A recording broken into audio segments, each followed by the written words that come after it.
بسم اللہ الرحمن الرحیم۔ السلام علیکم ناظرین، آپ جانتے ہیں کہ دین اسلام کے بارے میں مختلف ادوار میں مختلف طریقوں سے سازشیں کی گئی۔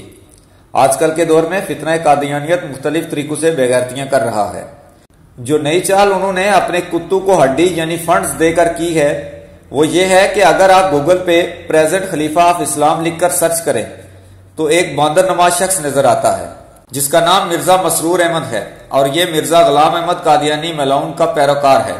آپ تمام لوگوں سے گزارش ہے کہ اس کو رپورٹ کریں تاکہ گوگل اس کتے کو سامنے سے ہٹانے پر مجبور ہو جائے۔ اس کا طریقہ کار یہ ہے، ناظرین، جب آپ پریزنٹ خلیفہ آف اسلام لکھ کر سرچ کریں گے تو یہ رزلٹ آئے گا۔ اس کے بعد آپ نے نیچے کونے میں فیڈ بیک پہ کلک کرنا ہے تو ایک نئی ونڈو اوپن ہوگی۔ اس کے آخری option this is miss leading اور ان ایکوریٹ پہ کلک کر کے اوپر کونے میں سینڈ پہ کلک کر دیں۔ ناظرین، آپ کے پاس جو بھی پلیٹ فارم دستیاب ہیں اس پہ تمام لوگوں کو مطلع کر کے اس نیکی کے کام میں اپنا حصہ ڈالیں۔ شکریہ۔